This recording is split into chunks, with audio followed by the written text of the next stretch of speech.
Infrastructure is a core business for us. It's at the heart of what we do. We have always been known as an emerging market bank. Asia, Middle East, and Africa are our core markets. And in most of those markets where we have presence, we are one of the largest banks, if not the largest international bank. Therefore, supporting infrastructure business in emerging markets is part of our strategy, has always been part of our strategy, and will continue to be part of our strategy. With regards to the priorities, I guess the infrastructure requirements across emerging markets are so big, whether it is energy or transportation or education or healthcare. So we are active in all those areas. Energy is taking the lion's share when we discuss infrastructure in emerging markets. In fact, it's globally, and we are a big player. Sustainable energy, sustainability angle when it comes to the new technologies, providing clean energy with wind and solar. That's where the markets are. We've been playing a quite active part in our footprint markets. And in addition to that, transportation is very, very important for us. We have done a number of landmark transactions. In Tanzania, for example, we supported the electric rail project from Dar es Salaam to Dodoma last year. We did two very large transactions in Turkey, again, all clean, electrified railway projects. And we've done it with the support from export credit agencies. We've done it together with our partner DFIs, partner banks. So when we talk of infrastructure finance in emerging markets, it is not for one bank or one institution to do. You need partnerships, you need cooperation. And our view has always been that we are very committed to those markets, but we will do it together with our partner ECAs, DFIs, other banks, as well as local institutions.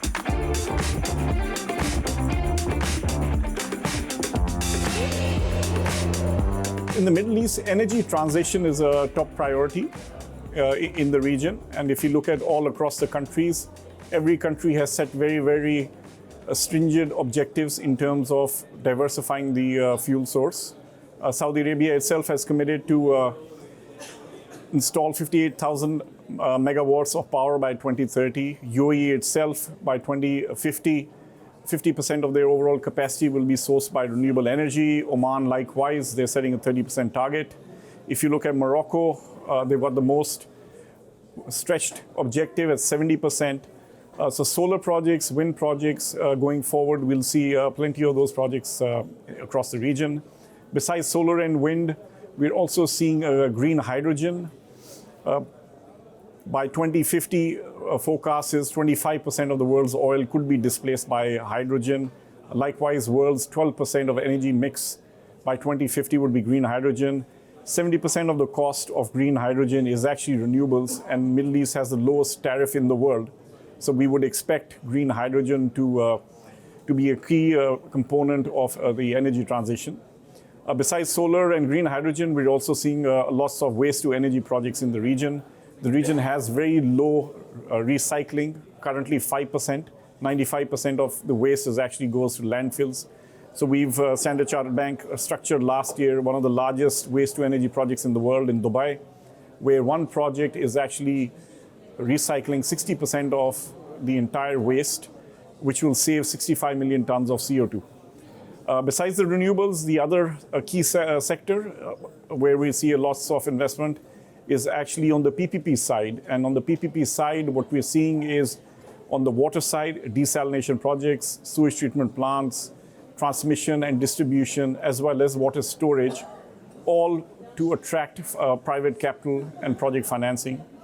And besides that, what we are seeing is lots of social infrastructure, schools, hospitals, utilities, education, car parks, and even street lights, where we are attracting private capital and project financing.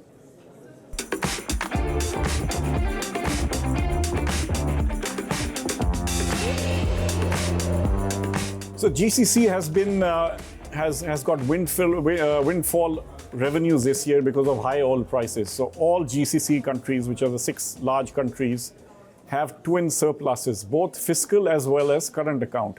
So if you look at Saudi Arabia, which is the largest country in GCC, Standard Chartered Bank's forecast is the GDP growth rate will be 9.1% this year. We have a 12% surplus as far as the current account is concerned, and 7% as far as the fiscal balance is concerned. Likewise, UAE expected to grow at a little less than 7%, again, twin surpluses. And we see a lot of public sector investment in the hydrocarbon sector going forward, as all countries try to increase their oil production. UAE and Saudi Arabia plan to increase it by 1 million barrels per day. Kuwait has plans to increase it by 500,000 barrels a day as well. And Qatar will, with this massive LNG program, which has been in moratorium for a few years, will increase the LNG capacity from 77 to 126 million tons per annum. On the private sector side, what we see is 22 to 26 planned and committed projects in the energy sector of $875 billion, which in fact is 9% more than a year ago. So what we are seeing is the energy projects are actually increasing in value as well as percentage. It's a very minimal impact as far as projects are concerned. The impact of inflation, no doubt, and increasing interest rates would be on the project cost. The tariffs would go up. Having said that, when you look at tariffs on the power sector or desalination sector, they're still very, very favorable and very, very competitive with the other sources of fuel. So we would expect these projects to go ahead, although the project costs and tariffs would slightly increase. Normally, I'm a very optimistic person. I see the full side of the glass rather than empty side. That's my nature, and that's how I do business as well.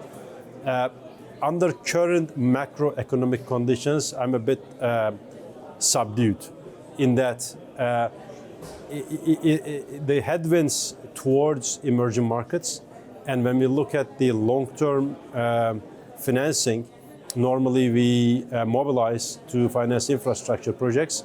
That's not easy to get these days, for sure. However, one strong and important nature of infrastructure projects is they're long-term. So while the short-term global macro environment is not positive, that's for sure, when you look at the nature of these projects take time to complete and take time to operate. Therefore, I am of the view that while the short term, perhaps the crisis situation in the next 6, 12, 18 months will force us to be more careful when looking at the projects and the bankability, I am certain that with the, first of all, the need that the emerging markets have in infrastructure, and also with the huge commitment from the financial community towards financial sustainability financing, I am of the view that we will have strong support, not only from the banks, but from institutional investors, from DFIs, from MDBs, including the World Banks and IFCs. Certainly, I see a big scope of growth, simply because we don't have an option. We have to support emerging markets, we have to support infrastructure, and we have to support sustainable infrastructure.